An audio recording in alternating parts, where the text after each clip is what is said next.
देश में हुए विमान हादसे पर गृह मंत्री अमित शाह ने गहरा दुख जताया है। उन्होंने हादसे में जान गंवाने वालों के परिवारों के प्रति संवेदना प्रकट की और घायलों के जल्द स्वस्थ होने की कामना की। गृह मंत्री ने कहा कि संकट की इस घड़ी में सरकार पीड़ितों के साथ है। नवभारत रिपोर्ट से जुड़े हर अपडेट के लिए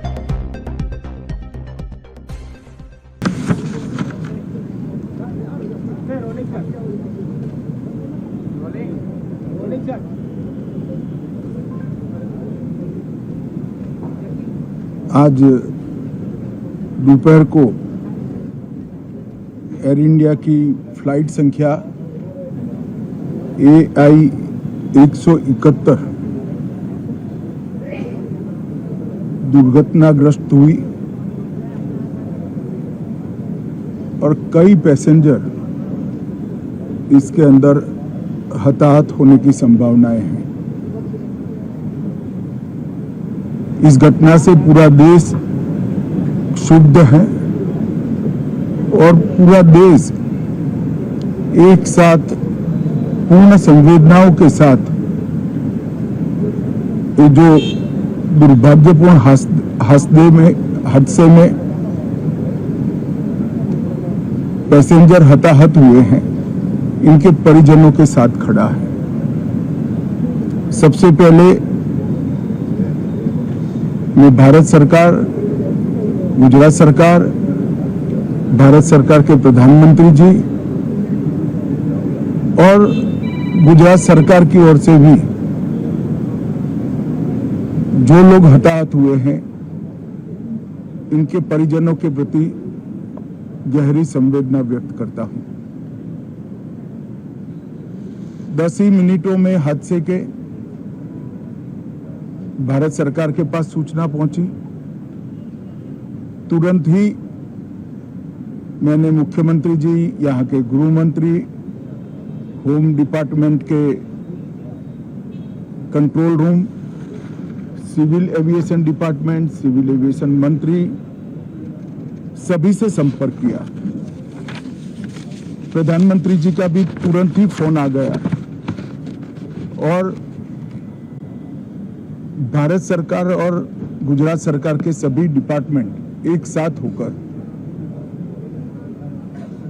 राहत और बचाव कार्य में लगे। इस विमान में कुल मिलाकर 230 यात्री देश के और विदेश के और 12 क्रू मेंबर सवार थे। इसमें से एक यात्री का बचने का अच्छा समाचार मिला है, मैं उनको मिलकर आया हूं। मृत्यु का आंकड़ा तो DNA परीक्षण और यात्रियों की पहचान के बाद ही अथॉरिटी अधिकृत रूप से घोषित करेगी, मगर जो यात्री बचा है उसको मैं मिलकर आया हूं। घटना के तुरंत बाद गुजरात सरकार ने बहुत त्वरा से डिजास्टर मैनेजमेंट की सारी इकाइयों को अलर्ट करते हुए, चाहे हेल्थ डिपार्टमेंट हो, चाहे फायर ब्रिगेड हो, चाहे पुलिस विभाग हो, भारत सरकार की भी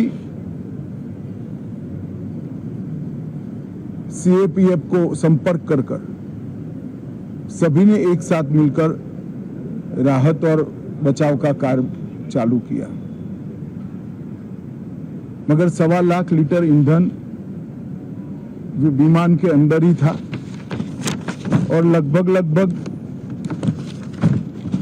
गर्मी, तापमान इतना ऊंचा हो गया कि किसी को बचाने की मौका ही नहीं मिला। अब मैं घटना स्थान पर भी जाकर आया हूं। सारे यात्रियों के मृतदेह को बाहर निकालने का काम लगभग समाप्त हो चुका है। जितने यात्रियों के परिजन यहां पहुंच चुके हैं, वो सबका DNA लेने की कार्यवाही भी 2-3 घंटों में समाप्त हो जाएगी। विदेश में जिनके परिजन हैं उनको सूचना देने की कार्यवाही समाप्त हो चुकी है और जैसे ही पहुंचते हैं उनके भी डीएनए सैंपल लिए जाएंगे और मृतदेहों की पहचान के लिए जितने मृतदेह मिले हैं इनके भी डीएनए सैंपल लेने की कार्यवाही समाप्त हो चुकी है। गुजरात में ही लगभग 1000 के आसपास डीएनए टेस्ट करने पड़ेंगे। ये सभी टेस्ट करने की क्षमता गुजरात में विकसित है, तो डीएनए टेस्टिंग के लिए कहीं गुजरात के बाहर जाने की जरूरत नहीं पड़ेगी। गुजरात की एफएसएल और नेशनल फॉरेंसिक साइंस यूनिवर्सिटी दोनों मिलकर कम से कम समय में डीएनए का परीक्षण पूरा करने के बाद परिवारजनों को अपना परिजन का मृतदेह सौंपने का काम करेंगे। उनके रहने की सुविधा, उनकी सांत्वना की सुविधा, जिनको मेडिकल प्रॉब्लम ट्रॉमा के कारण हुए इनकी मेडिकल की सुविधा, ये सारी व्यवस्था बहुत सुचारू रूप से हो चुकी है। अभी रिव्यू मीटिंग में सारी व्यवस्थाओं को हम सब मंत्रियों ने साथ में मिलकर देखा है। एविएशन डिपार्टमेंट ने अपनी जांच शुरू कर दी है और जांच तेजी से आगे बढ़े इसके लिए भी एविएशन मंत्री जी ने सूचनाएं दी है। मैं फिर से एक बार